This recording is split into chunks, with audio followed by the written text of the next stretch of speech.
Okay, just a quick update on my simple SEC circuit. Now I'm trying something different today. I'm trying 2 trigger transformers in series, which are here, and also 2 transistors, which are there. None of this other stuff's involved.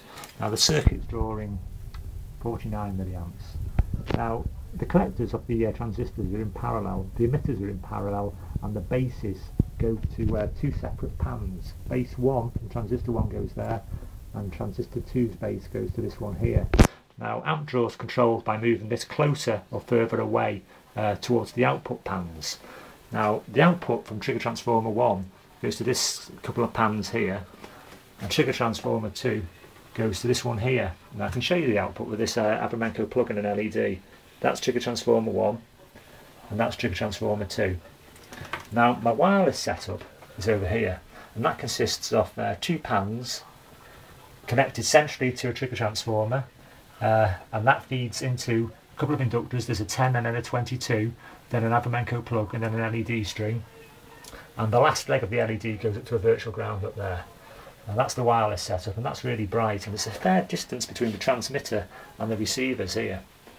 It seems very strong, this wireless setup. Now there's something else I can show you over here, which is these LEDs. They're basically very bright, and they're being lit by the power which is being fed back down the positive and negative rails. Now I'm using a wall outlet today because my battery's not charged, but it works the same.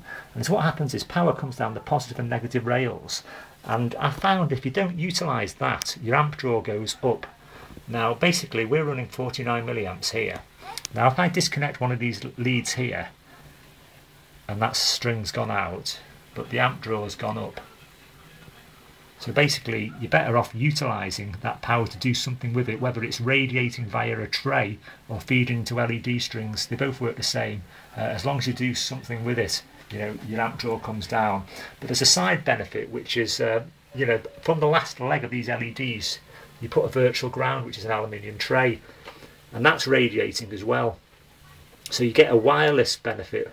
Even though you're lighting LEDs, you're getting a wireless effect from it as well. And this is from the negative, which is from the second set of LEDs there. Now I'll just show you this setup with the twin base control here. Now we're on 48 milliamps. Now if I move the pan for transistor 1 closer to the output pan, the amp draw goes right up.